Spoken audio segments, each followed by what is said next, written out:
Greetings from Cleveland, Ohio. Today is Sunday, February 23rd, 2025. It is 2:42 p.m. Eastern Time and 36 degrees, feels like 29. A little bit windy. We are standing outside of Wilbur Wright, what used to be middle school, part of the Cleveland Metropolitan School District. Behind me is West 110th Street, and then to the right of me is Parkhurst. So there's Parkhurst going that way, and then past the stop sign, and then the intersection ahead of us is West 110th. So that would be going further eastbound if you went that direction, and then going this way would be further westbound. Just going to do a little walk around this neighborhood, starting off in Cleveland and probably going down bits of 117th Street, going into Lakewood. Just a little nice Sunday afternoon stroll. Figured I would multitask as I take care of a couple errands, but the reason I started here at Wilbur Wright is sort of to reminisce. This was the middle school I went to back when I want to say that was around 1999 to 2001, somewhere around that range. It was a 3-year stretch for grades 6 through 8. This is the only school that I went to between elementary, middle, and high school that is still standing in its original building. I went to Elmira Elementary, which was several blocks that way. That building was torn down and rebuilt on the same spot. And then John Marshall High School was my high school. That's near 140th off of Lorain going southbound. That particular building was also torn down and rebuilt pretty much on the same site. So some memories of Wilbur Wright. You got the main school 3 floors here, but then on the back end, you can sort of see from here, well, there's the parking lot there, and it also stretches around the edge of the building. But there's a little 1-floor section over there. Back when I was first going here, I don't know how new they were, but they referenced them. They would always reference them as being relatively new. Those were called the wings. They had one wing on this side and one wing on that side, and those were pretty much the only areas of the building that were air conditioned. The rest of the buildings, if it was a hot day during the summer, not summer, but hot day during the early fall or late spring, you'd just have to have the windows open throughout the building. You did have the radiators though, so classes were warm during the winter time.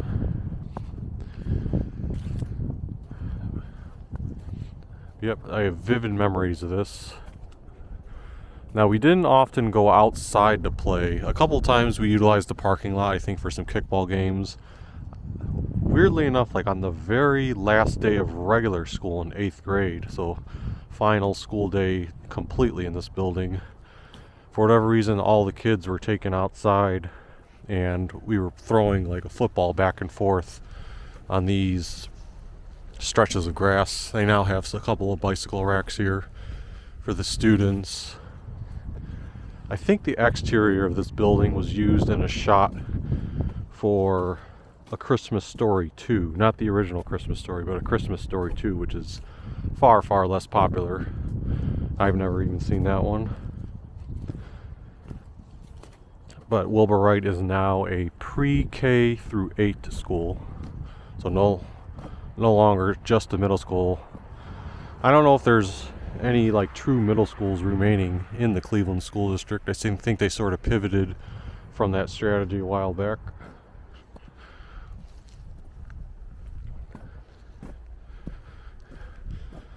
I know in 6th grade a lot of my classes took place, I want to say it was I think my science building might have been science class might have been on the 2nd floor, because the lunchroom, if I'm not mistaken, is on the 3rd floor. So I think my science class was on the 2nd floor in one of these places. My main class was on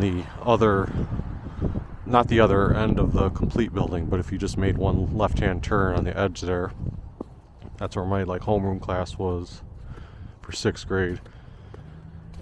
7th and 8th grade, most of my classes were in the wing that's on this side of the building. Yeah, when I was talking about 6th grade, I'm talking about, I think that was my class there. I remember there was I'm not going to recite it, but there was like a poem I did for a class assignment related to that class. It was something like, Wilbur Wright is very wide. It's hard to say that it could hide. Like when the kids are inside not learning much. Blah, blah, blah. They had some rhymes to it. I remember when I did it, like the kids in the class were like, oh, like, they thought it was, I guess, a little edgy back then. Somewhere I still have the original thing written down of that.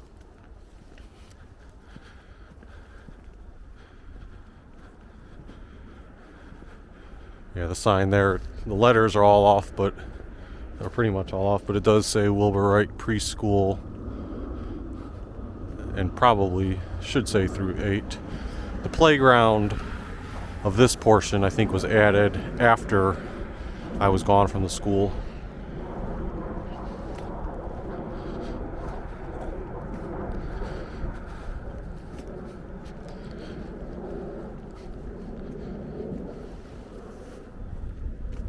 So this would be Bosworth that we're trudging along at the moment.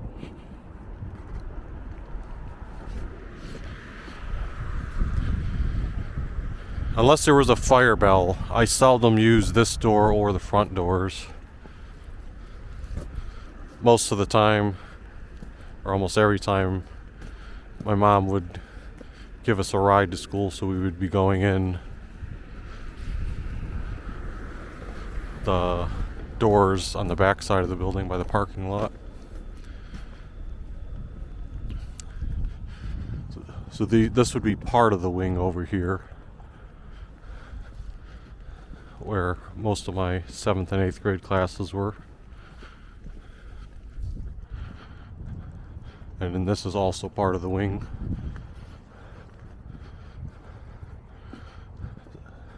So I can remember having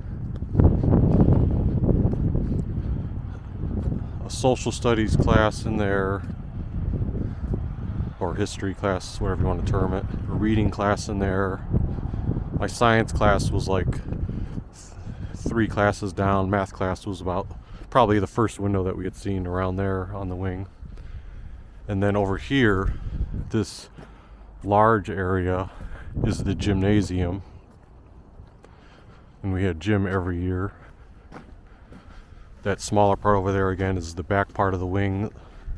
At least, I want to say the first window, I think actually the first 2 ones, that's where we had like the wood shop type of class or something related to mechanical drawings. Mr. Davis and Mr. Hayes, those 2 teachers, those were, Mr. Hayes more so was quite the character. Mr. Davis was, not so much a character, but both of them were really cool. And if I have my memory correct, I think this bottom part with these bottom windows might have been the music room in the basement. I don't know how things have changed over all the years, because like I said, this was 1999 to 2001 when I was a student here. So that is over 20 years ago.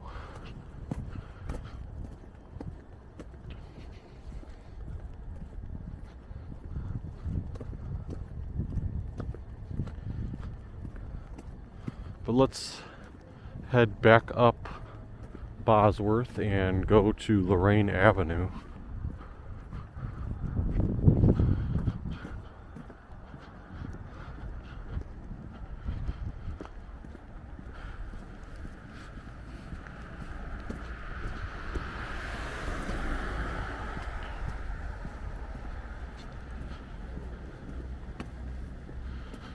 Oh, another memory I have of Wilbur Wright, because it was during that duration. By the way, I didn't get to point out, I think there's a small courtyard.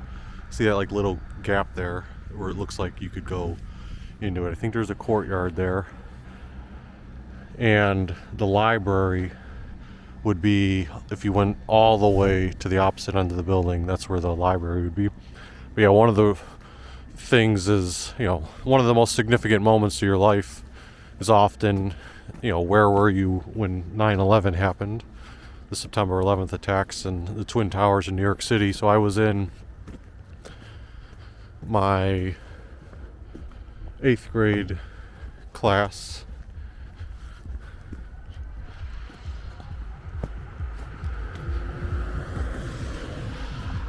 It was pretty sure it was 8th grade. Now I'm starting to doubt myself. It was 7th or 8th grade, but I definitely know I was in like Mrs. Pugh's home economics class, which was second floor, but on that one right there, not that one.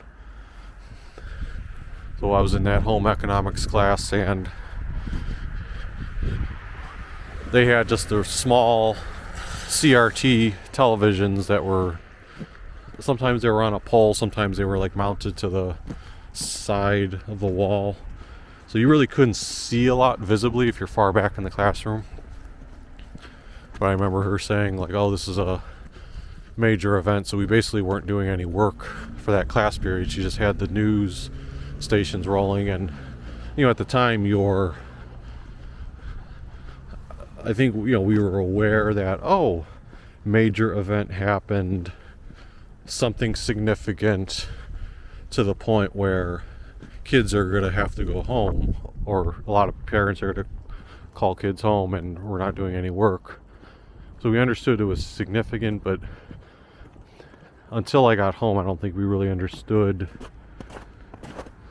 the context of exactly the details of what were happening in New York, and the fact that it was like terrorist attacks and all that jazz.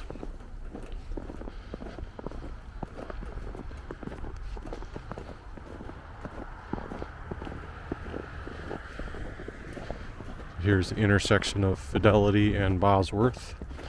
Fidelity continues up to 117th Street, and then you can also take Fidelity all the way down past 105th, all the way to West 100th Street.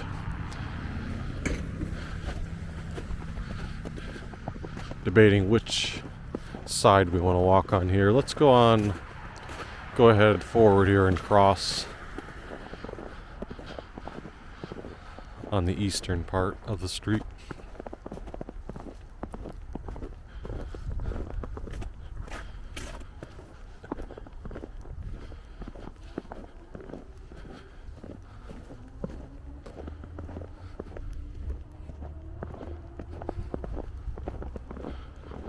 You can see a 22 bus going down Lorain, headed further westbound now. I believe their frequency on Sundays is every half hour.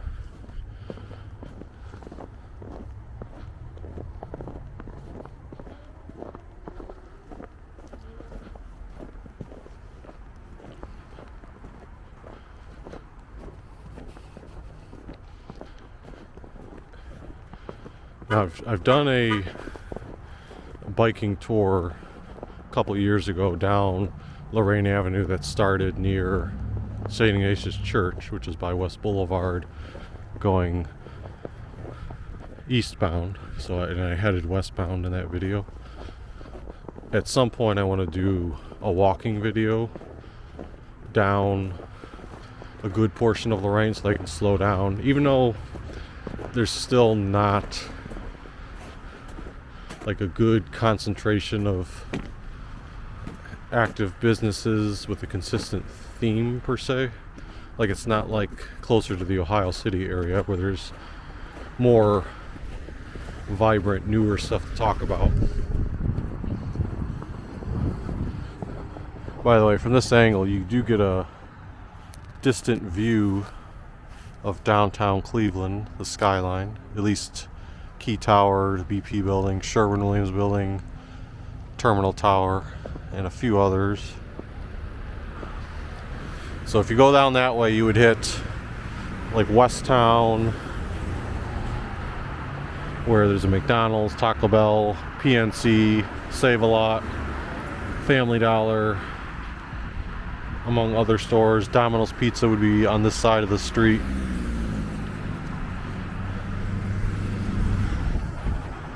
We're just gonna cross here and then make a left-hand turn to briefly go up to 117th Street. So our coverage of Lorain will be fairly minimal here.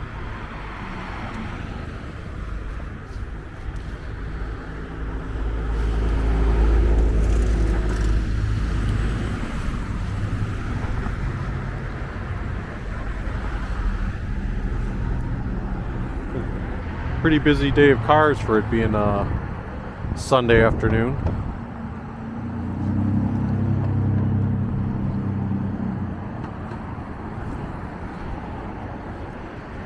There, you got the light changing now.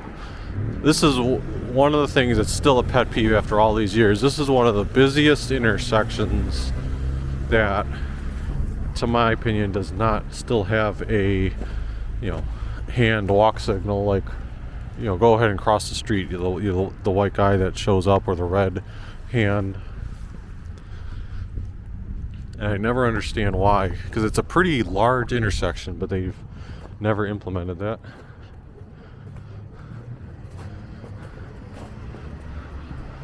I thought there used to be like a karate place right here, or something to that effect. It looks like that's gone. Then you've got Afghan's Village selling some nice goods.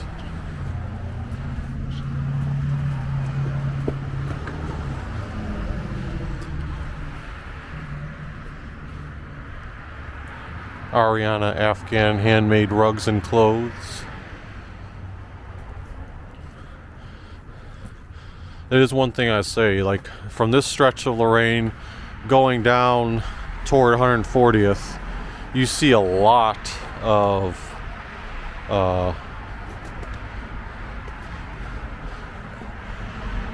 ethnic themed places, whether it be a goods place like this or a place that is actually, selling food, like this one here, Al Medina Imports.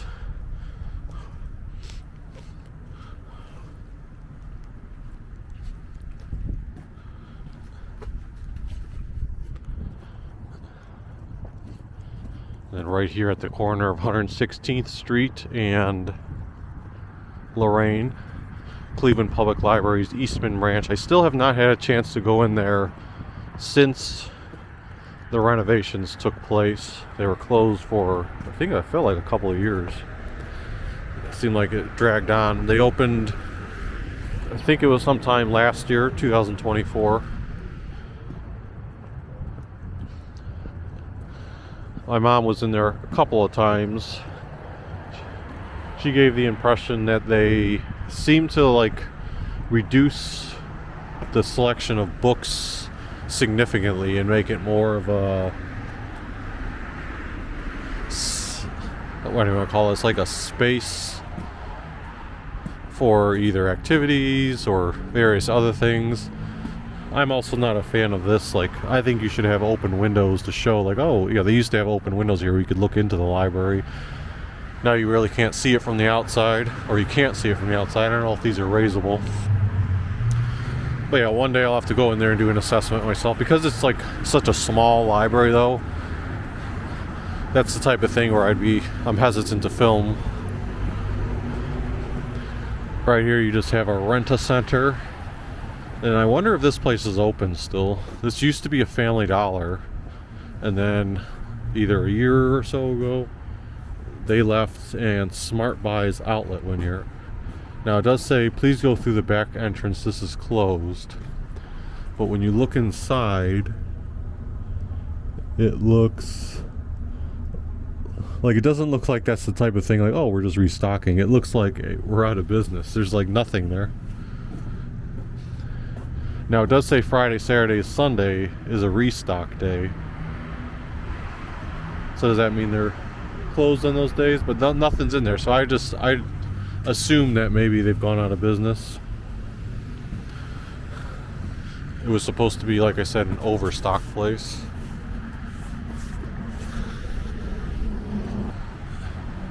And then right here, again, assuming they're still open. Well, every time you see the windows that are like, or doors that are kind of dirty, it almost makes it seem like, are they actually still there? Oh, I guess they're not. It says for rent. I was gonna say this is, but now we can say it used to be Minutemen Staffing Services. So I would think that Minutemen didn't go out of business. Maybe they moved somewhere else, but I'm not sure where. And then on the corner, you just have a checks, cash, loans, pay bills. Now on the other side of the street, you've got a couple eatery places. There's a Vibe Bar and Patio, Work Smart Clothing Outlet. On that corner of 117th and Lorain, you have Neighborhood Family Practice. But that location there is supposed to be moving pretty soon, I think. If their plan still holds true, they would be going to the old CVS location near Jefferson Park up there further on Lorain. I want to say that's like near 130th or so. So now if we make a right hand turn, here's where there was a Rite Aid location, but that's another one of the places that sheltered and closed down. Now I can do a little clip right here on my phone. I don't know if you'll be able to see it from the glare, but let me get past this driveway, even though not many cars are probably coming in here right now. See that picture right there? Supposedly on the left there used to be, I think, Tony's Diner, and then right there was a building, and that's what it was when it was Rite Aid. So these places were torn down, and Rite Aid was eventually built. So let me read about history. This is written on February 8th by Gary Swillick on one of the Facebook groups that I follow about Cleveland history. It says in 1948, Tony's Diner opened at the northwest corner of Lorain and 117th, so that'd be like right around here. And then it said in 1982, the Zapponis opened another restaurant in a brick building at 3312 West 117th, which was immediately north of the diner, so that would have been like right around here, but the buildings were connected. I guess in 1925 that building that was on the right side was originally the West Park Post Office, and then it says eventually Tony's Diner and the old post office complex were joined together as a single dining complex called Mr. Z's. For 14 years, Mr. Z's brightened the corner at West 117th and Lorain, keeping alive the tradition of Tony's Diner with a stylish entertainment and dining complex. In 1996, the Zappones reluctantly decided the time had come to sell Mr. Z's. They accepted a deal on the property from the Rite Aid drugstore chain. It says the diner was actually moved to Marblehead, Ohio, where it sits in storage to this very day. The old West Park Post Office, the northern end of Mr. G's, was demolished in 1998. It's fun. I didn't even, I was born in 1989, so as a child, I guess there would have been several years where this Rite Aid wasn't even here, and the old diner and stuff, the buildings would have still been here, but I have zero recollection of that, even though I have a lot of recollections of the Eastman Library.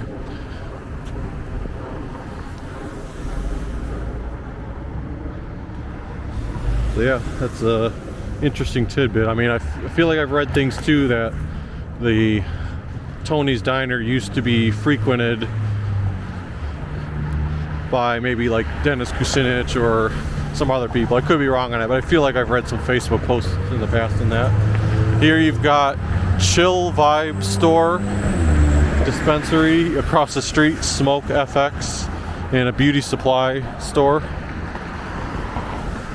I don't know the history of these places. I haven't had a chance to look into that much. This place, I don't think is in business, but then on the corner here you've got one house connected to that building, no trespassing, and then a Gas USA location. And then there's a tire auto services center across the street. Now we're reaching Triscuit. At the corner of 117th and Triscuit on that block over there. I think that used to be a White Castle. If it wasn't a White Castle, it was something familiar, something similar that I'm just like drawing a blank on. Then I know there was a stretch where like a church's kitchen briefly joined forces, and there were like two places. And eventually, the latest thing is that it's turned into a Dunkin' Donuts.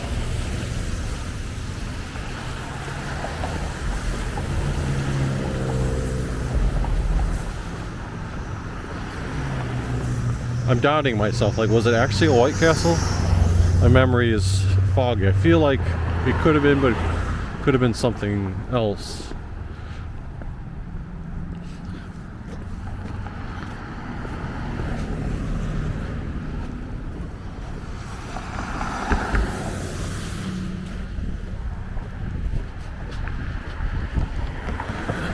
Right here you've got a Caterpillar's Child Care Center.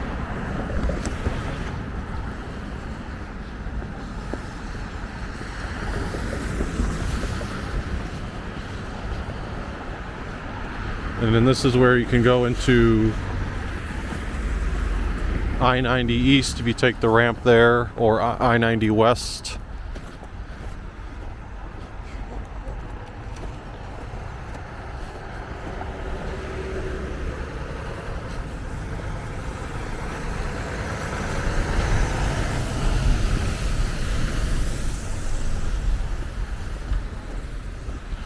For the record, normally when I'm going to businesses that are over here, I like never take this route. The only reason I did this for walking purposes was I wanted to do a video about it, as the 78 bus, which goes down 117th Street, passes by us. And I wanted to do a video showcasing 117th. Normally what I would do, because I'm closer to the West Boulevard area, I would sort of diagonal my way. I would go up Lorain to 110th, turn northbound down 110th Street, and end up crossing a bridge like this one, but at 110th.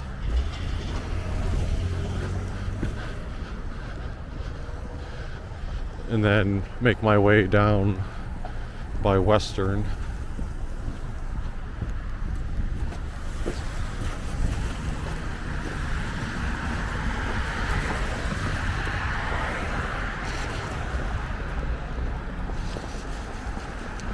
If you're curious about that route, I think I did film that one time on a bicycle riding video I did with my mom.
At least this part here is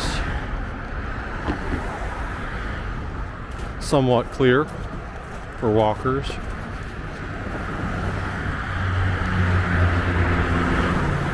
I'm going to stop a little bit further ahead to try to point the camera at the highway traffic. See these cars going eastbound.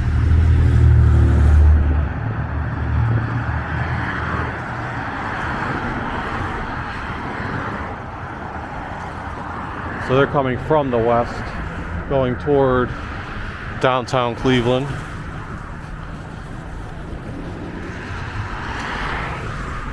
And then flights that come in to Cleveland Hopkins International Airport.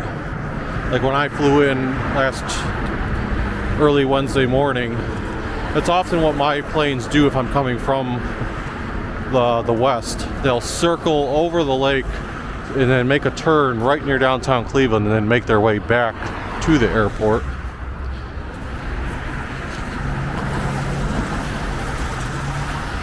That's why I've learned to pick, if I have my choice of seat, pick the left half of the plane when I'm returning to Cleveland, because when it makes that turn by downtown coming this way, if you're on the left hand, you get a real nice view of downtown Cleveland, whether it be daytime or evening. You're going to get a nice shot at it.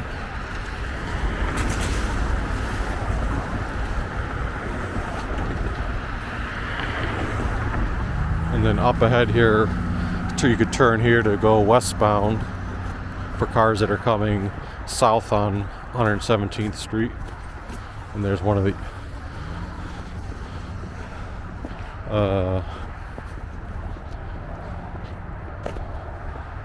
if you want to go westbound but you're heading on 117th going that way, you can take that, and that loops around, I think, to go back that way. And these cars are exiting from the east.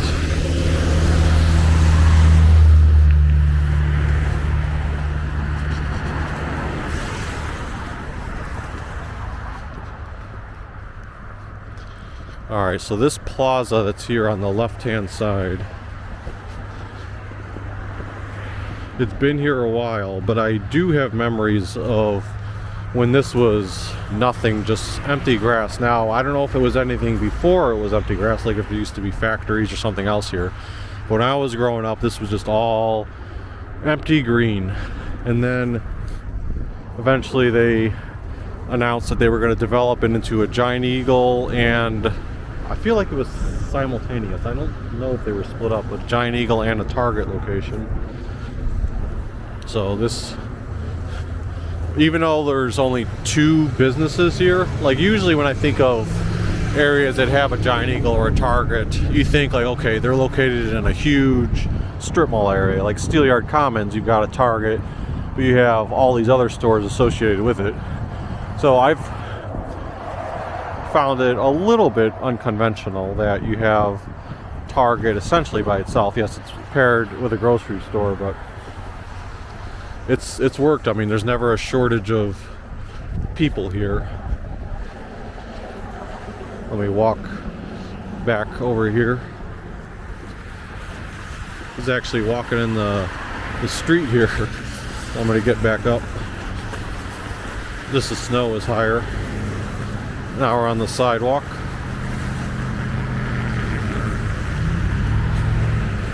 One thing I wish they would have done over the years is, like, I think they could have opened up one little tiny section of fence there so people could walk across, especially since no cars parked there. Walkers would have easier access to getting to and from the store. Instead, you always have to walk all the way over here. I guess they do have a small opening in Key Bank. Key Bank was a later addition. I think they had built the structure early on when they've had Giant Eagle and Target, but I don't think they had a tenant to fill it until Key Bank came in. And I'm gonna go ahead and I guess I'll just keep walking forward. I'm gonna make one quick pit stop in Giant Eagle. I'm not gonna necessarily film that, but that's why I'm initially heading up that direction. Oh, so when I come the back way, I either come down that street, there's a street next to the highway, and then you can take the sidewalk here and cross here, or I go up to Western by the Shell gas station.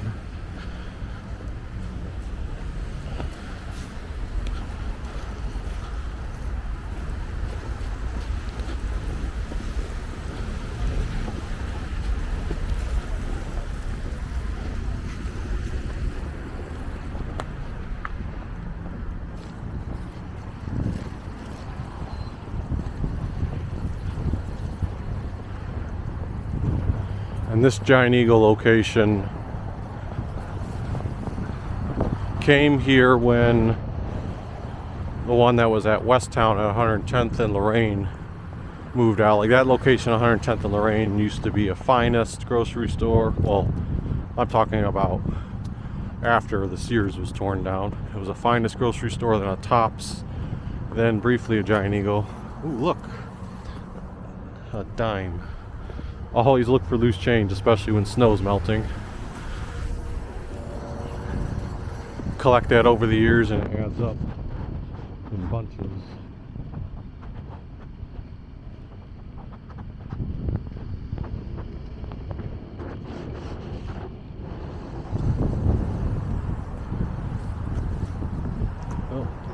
You gotta always be cautious of cars coming in and out. Like the ones here have the stop sign, but the ones entering just have a yield sign. If that, I don't even think those ones have a yield sign.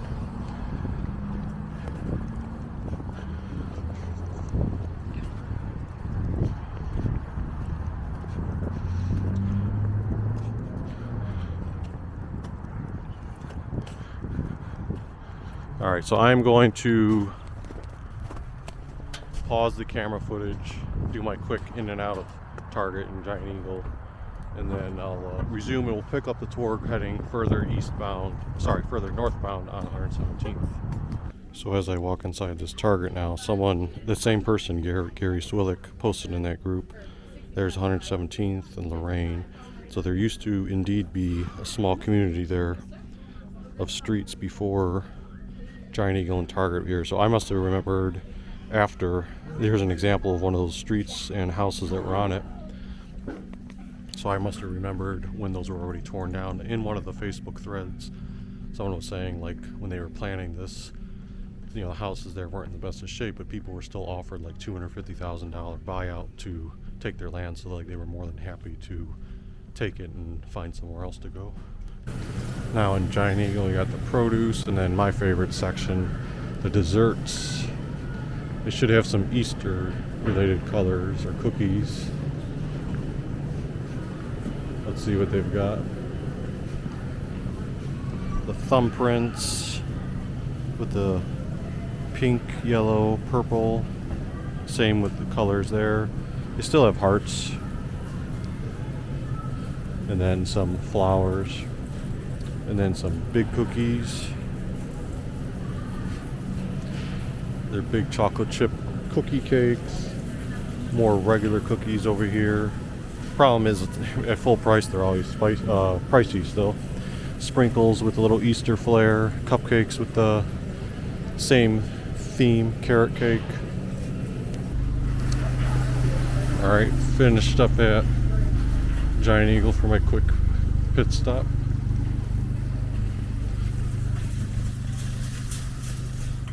We came in over there by Key Bank. We're going to continue going down West 117th Street toward the lake. So we're going to take the other exit that is alongside the Get-Go.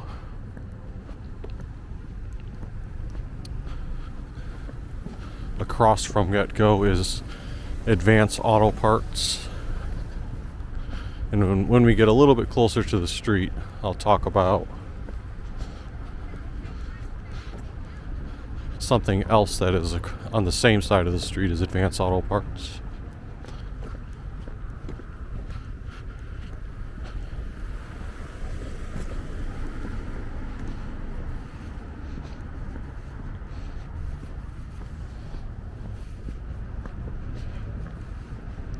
I swear I smell like some good food right now, but I don't know where that would be coming from.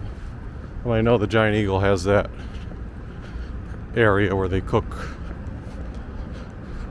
like chicken, JoJo potatoes, and a few other things, but don't think I'd be smelling it all the way over here.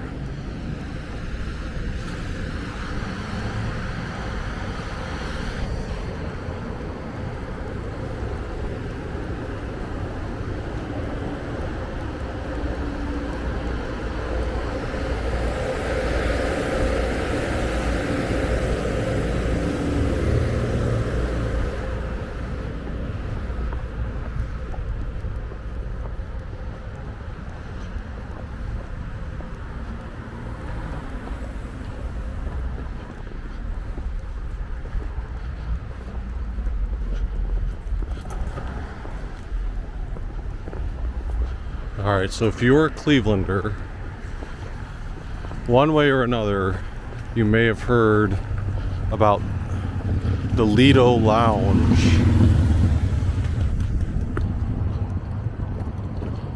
I was never in there myself, but I would see people joking about it all the time, or even posting that they had gone inside of it. It was, since I never been inside of it, I can't describe it exactly, but let's just call it, like, I assume it was an adult, like, strip club almost. And it was located right here on this property for the longest time. It was also somewhat controversial because you would often hear stories about like a shooting or robbery taking place in the parking lot. Well, about I think 2 years ago, announced it was closing, and Bank of America had bought the land, and they've been building the building, so that's going to be the new thing that's there. So no more Lido Lounge.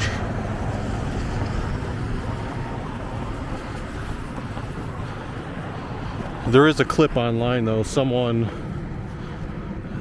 salvaged and hauled away the Lido Lounge for presumably some type of, I don't know, maybe a museum, unless they just truly are putting it in a storage locker. I don't know. There's a public storage right here on this side of the street. One thing that's good to see is it looks like they patched this up finally. Who knows how long it'll stay like that, but over and over through the years, there would be these huge divots. So like cars that were coming in would, well, potholes basically.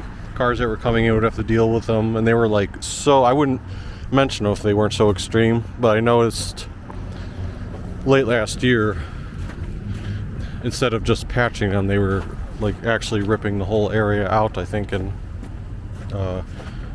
redoing it. So hopefully that lasts a bit longer.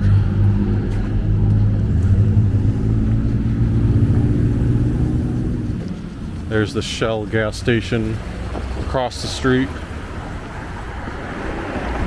Many years ago, when we would ride bicycles heading to Lakewood, when we got to that spot right there, instead of continuing on the sidewalk, we would dip into the parking lot, ride in the parking lot, and then exit just up there where it says Carbon, the next traffic light. So not that far of a stretch, but the reason we would do that is just from all the traffic and it being a busy street. This sidewalk here is very often covered in just like rocks, little pieces of glass, junk, other debris. So we would dip into the parking lot, and that'd be the way to avoid it. But then also a long time ago, they closed off that fence and just don't open it, so we obviously can't do that anymore. And similar to the Giant Eagle and Target section back there, I remember when they were building and built Home Depot here, but I can't comment on what was here prior to that. So yes, you have a Home Depot location here, an AutoZone, and then up ahead here there is a Staples. Yeah, I feel like I'm getting too old to where my memory's fading on some of these places, because I'm like, okay, what used to be there before Staples? I feel like it was an Office Depot. Or was it just a Staples all along? I'm pretty sure it was not a Circuit City. Or was it a Circuit City? I don't know.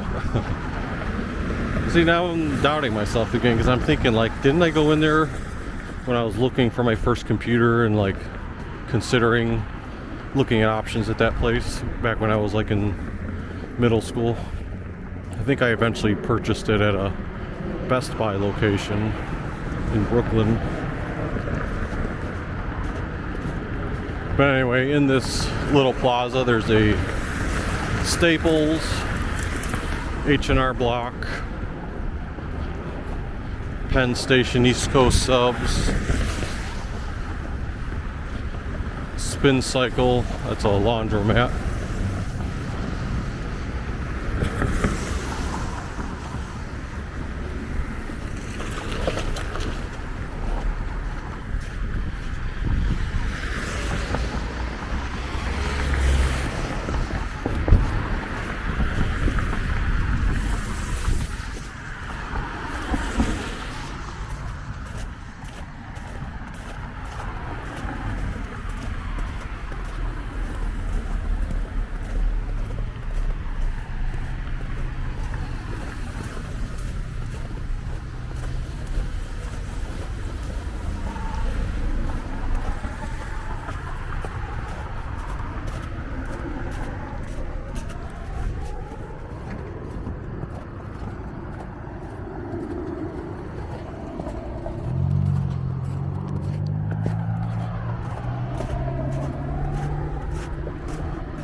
There was a time too when I remember they like resurfaced the whole side of this building here, so it all looks very nice. I think at the very top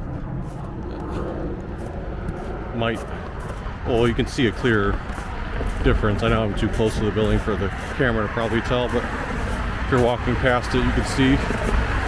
And I'm not sure why they had to redo the side of it at one point.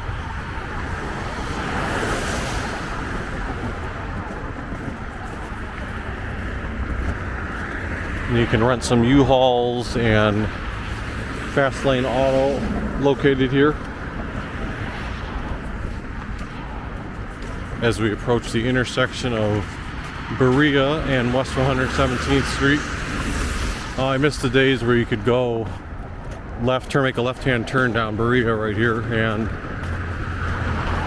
you still have to go a little bit of ways, but that's where one of the Pat Catan's location would be. Crafting store,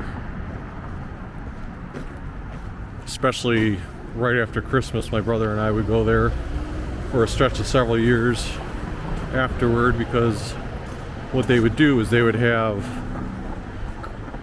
Christmas clearance on some of their small Christmas decorations, but they would also, I think prior to Christmas, have had a coupon in the newspaper or mail, and I don't know, I can't remember if the coupon was like 50% off or if it was a certain dollar amount off, but like when you combine them together, it was like, oh, you could get maybe some unique cute decoration for, let's say, 50 cents or 75 cents.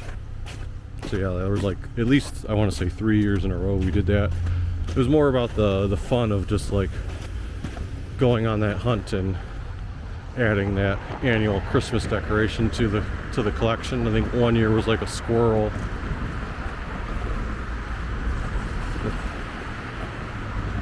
That was holiday themed, like a three-dimensional squirrel. I forgot what material you would call that, but the type that would break if you dropped it.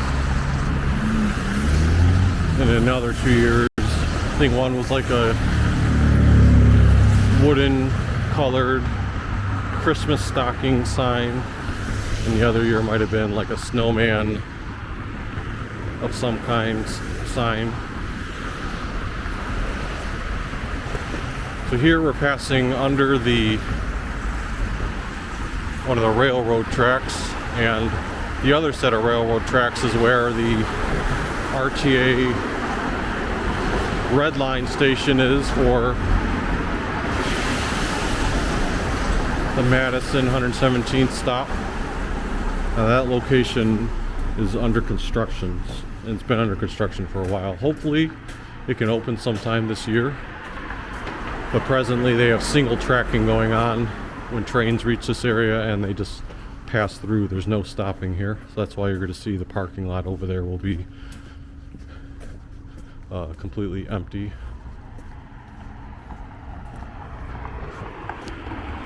Rehabilitation of track, and there's a mural from 2006 related to the RTA. Used to be a mural on the other side too, but that one either deteriorated or got defaced Not sure which. But you can see the construction going on up there.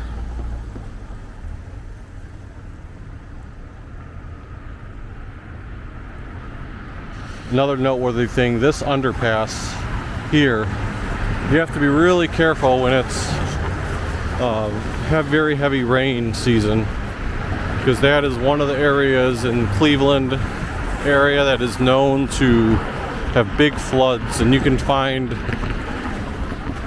pictures from the past online or video clips too where it just, you know, the water might start sitting right here, and that whole area is like submerged by several feet.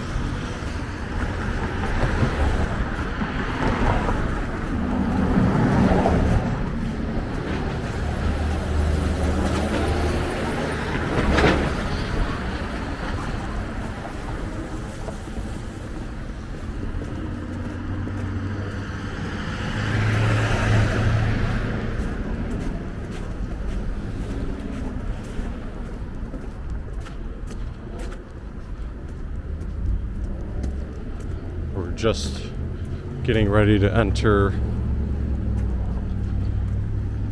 into Lakewood now.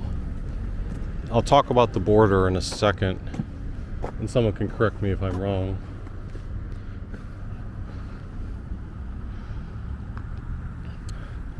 So if you go anywhere to the, say you're driving down 117th, if you go anywhere on the westbound streets, even going toward the lake, anything eastbound is still going to be Cleveland. Oh, this car is dipped out. Hopefully usually what I look for is, let's see if they make at least one head turn toward me, then I'm visible to them, so then I choose to go out. So yeah, so anything that's eastward of 117th going this direction is Cleveland. Anything westbound of 117th is Lakewood. So all of this stuff is Lakewood, Ohio. You can see the sign over there that says Lakewood, Ohio. I always assume that building is I don't know. In my head I think part of it could be Cleveland, but I shouldn't say that. So that part I'm not positive of whether it's Cleveland or Lakewood. I do know, like, when you get to the Bird Street area, those roads I'm pretty sure are Lakewood. I just don't know if there's a difference on that corner building. So you've got a Burger King a little bit way down the ways. There's a corned beef place there. Here's like a convenient mart, North Coast Wine and Beer, a Subway sandwich location, and then a Fifth Third Bank.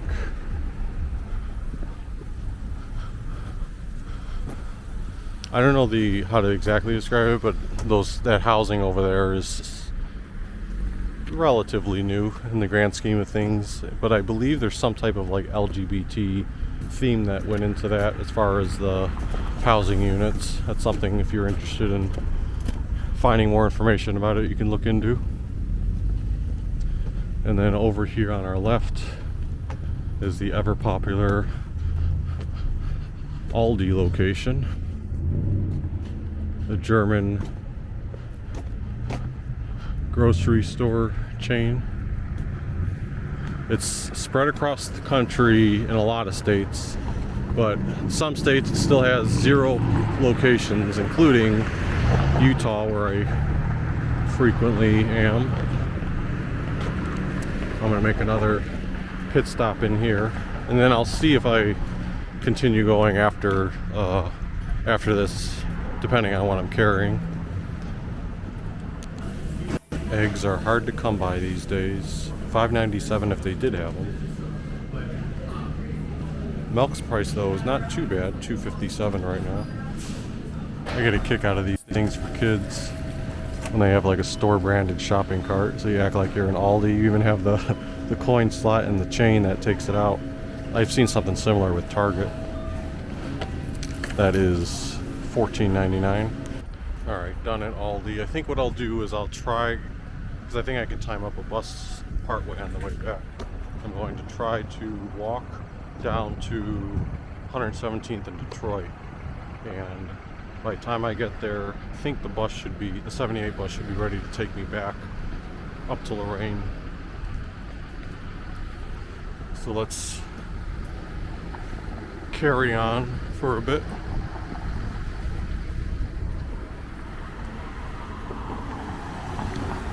Got some small businesses throughout. I think very briefly in a different video at one point, I may have also covered a walk that went the opposite direction. Like, I must have come up 117th from either Detroit or Clifton and done a little video. So if you've seen that, some of this might be a little bit of retreading. That's all right.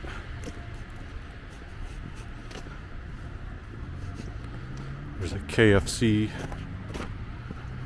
Kentucky Fried Chicken. I think when I was a kid one time, the very first time I was at my grandma's house, and I think one of my uncles had brought a bucket of breaded chicken home. That was like the first time I'd ever tried it, really. Before that, I just had some like rotisserie chickens. And when I tried it, I was like, oh, this is really good. I don't mind breaded chicken now, but I try to eat it in a little bit of moderation so you're not having all that grease. Pet hotel and spa in the doghouse, but cats also welcome there as we hit 117th Street in Franklin.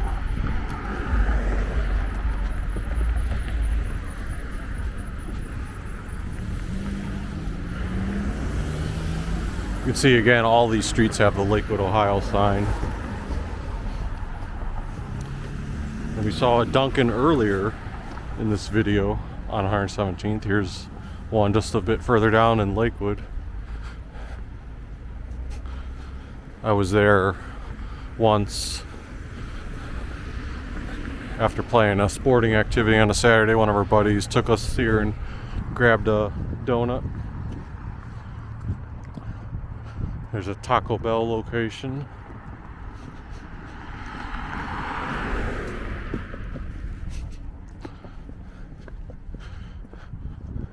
Sign for Midland Hardware Company. Not sure if they're still active.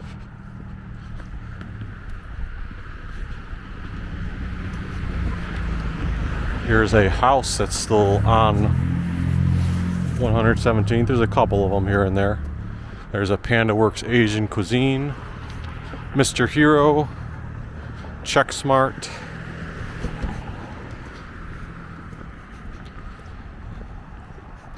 And then over there on the right side, you've got a Determined to Grow Child Care Center. Empty plot of land here, so I wonder what used to be in this stretch. I feel like there could have easily been several houses there. Rallies. One of those things that's still on my list. I gotta try, if they even still sell it, like a rally cube. It was something when I was a picky eater as a kid. My brother would often get the rally cube, but since I was so picky, I was like, I don't want that. But now I feel like, looking back, that's exactly the type of meal that I would like crave every so often now, and their fries.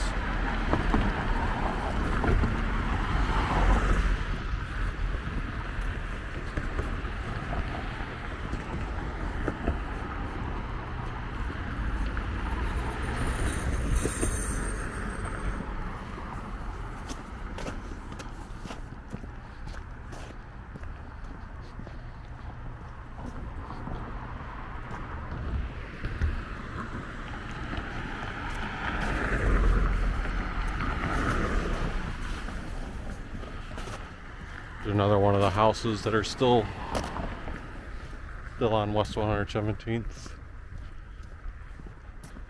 Quite a few different paint colors on that one.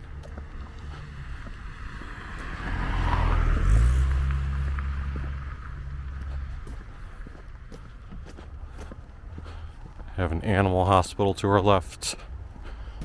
Midas oil change. The housing over there has always been pretty unique looking. Alternating colors.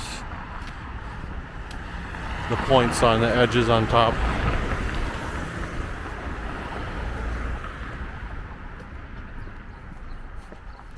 And then over here on our left, you have McDonald's.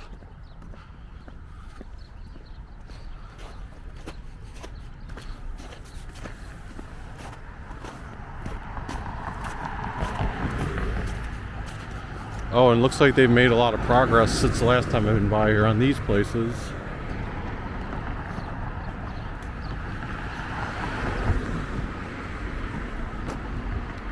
Right here was an Arby's, and I'm pretty sure still will be an Arby's. From what I remember reading an article a bit back, they were going to just, because they wanted like better spacing and more modern facility, they were going to tear down the existing Arby's and rebuild. I think the way it was constructed, maybe the drive-through lane just was too tight. I don't know. I'm sure there was more reasons beyond just like, you know, places don't often just rebuild. But then here is where some people will be like, oh, the old Pizza Hut that was on 117th and Lorain. That is going to be, or is, I think it actually is open now, University Hospital's Urgent Care Center. And then right here you've got Walgreens on the corner of 117th and Detroit. If you went a little bit past Detroit, there's a Gordon's Food Services, so GFS. What is that right there? Something factory. Smacks Factory or Shake Factory? Smoke Factory, okay.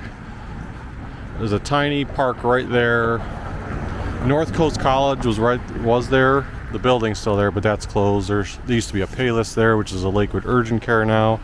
And then further on down, there's a Wendy's, Railroad, and eventually you're going to hit Clifton. And, you know, the rest of the street's headed toward the lake.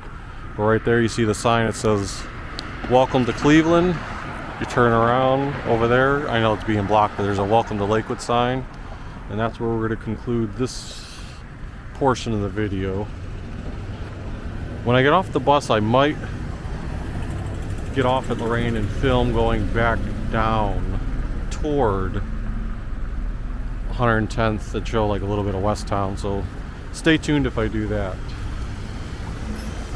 One note, it says in the corner there that Lake Erie International High School, we are moving, and it shows an address. I wonder if they're moving into where North Coast College was, because it says 11728 Detroit, which wouldn't be that far, as the 78 bus is coming right now for me. So I only had about like a 4-minute wait here. That was good timing. So it looks like the bus is still turning into the 117th Rapid Station, even though trains aren't running, as I munch on my snack of pretzels from Aldi. And we're back just like that. Lorain and 117th. There's the 78 bus I took. Timed up the light here well for the crosswalk. Always love when good timing works out well. Since we walked through this stretch, I'm gonna start the video again at the next intersection. So now we're at 115th and Lorain, or Bosworth if you read it that way. There's the 22 bus, so if I had attempted to, I could have gotten off the 78, crossed the street, and taken the 22 for a short distance where I need to go. But I've done that many times in the past. Since Sunday it's probably a little bit harder to time up, unless maybe the schedules do align. But during the week is when I would typically make that connection, because the 22 runs every like 15 minutes. So even if you get off the 78 there, decent chance that the 22 could be coming within a 5-minute span. And I would usually judge it like if I get off the 78 and see that I just missed the 22 connection, then I'm like, well, I'll just walk it. But if it says it's going to come in 2 minutes, and I just wait it out. Furniture and mattress place on our left. This is the front side of that Cleveland Christian home that I didn't mention earlier, but we were passing at the start of the video.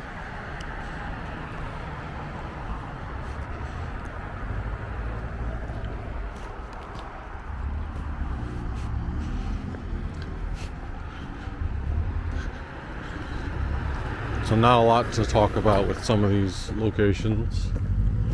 I think up ahead there's an epic barber shop. You might have a few like small convenient type stores. Even though there's no businesses there, I assume the housing is still being occupied by the cars that are there. There's a Central Hispania International store. I don't know, the windows are very nondescript even though it says open. That might be part of the same store. Here's that barber shop.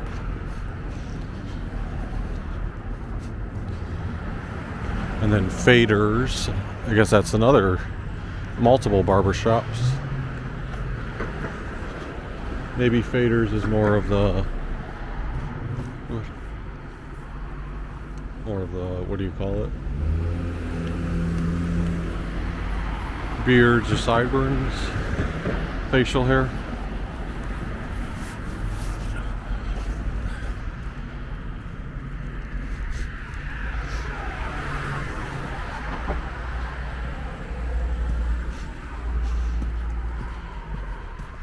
See the St. Ignatius Church up ahead.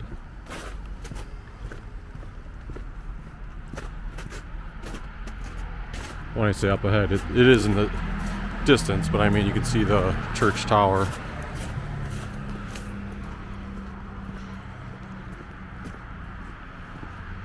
There's a Metro by T-Mobile here and a cannabis place, Distro 216. Although this one here also says all keys. And then the corner stop, that one's a convenient mart. On the right side, 110th and Lorain, you have O'Reilly Auto Parts, formerly a Murray's.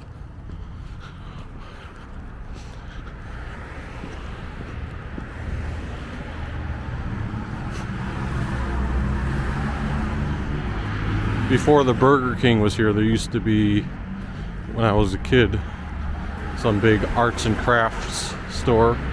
But I think there's been multiple iterations. One day, I mean, I've read about stuff in the past with like all these places, the stores that were here.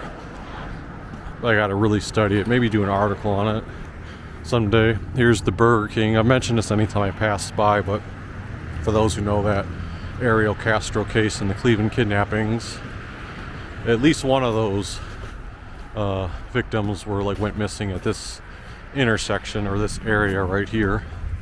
So in documentaries or news segments, you'll often see pictures of this area. Fortunately, I think over a decade now, they were found on his house at Seymour Avenue in Tremont, the lower west side of Cleveland. And then I heard that house, I think, was demolished in 2023 because they didn't want it to turn into like a tourist attraction of some kind. There's Dimitri's Family Restaurant across the street. Never been in there, but that's been there my whole life. Always in operation. And here's the Westtown Plaza that I talked about earlier. Negative points to Westtown for having like one of the worst plowed sidewalks that I've encountered this whole walk. But this is where there used to be just a Sears department store where multiple generations of my family had worked there at various points.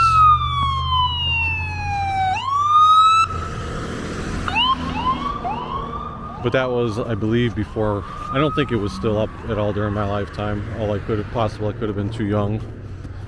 But at least for sure, because I remember making field trips to the existing look and feel of this whole thing back when I was in kindergarten.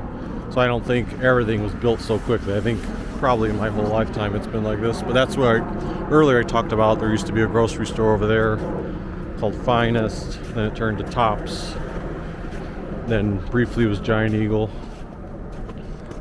Now that store is split into Save-A-Lot on one part and Shoppers World on the other part. The entrance still has the grocery store look and feel that the Giant Eagle and Tops and Finest had, but you wouldn't really know it based on the rest of the store. And then here's the McDonald's, which I still hate the new look of it. You don't get the feel of like all the old school red and yellow McDonald's. I am going to pop across the street now to pick up a Domino's pizza, and that's where I'm going to do my sign off for this video. I guess I can quickly mention over there used to be a bank. It was vacant when the bank left for many years. Fifth Third, in fact, I think used to be there. Then Huntington. When Huntington left, it was vacant for a while. And then last year, BQ Washland moved in, and the lot is pretty full occupied. So I got used to a lot of times when I'd walk up to Domino's, just cutting through the lot and not having to worry about traffic. Now you can't quite blindly do that. You have to be aware that any day of the week, at all hours, could have people doing their laundry.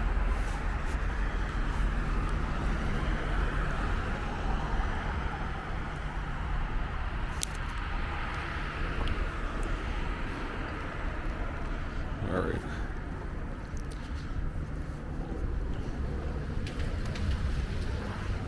So, if you enjoyed this video, please hit that like button. Subscribe to Local Traveler if you haven't already. And sorry you can't enjoy the pizza with me, but we will see you next time.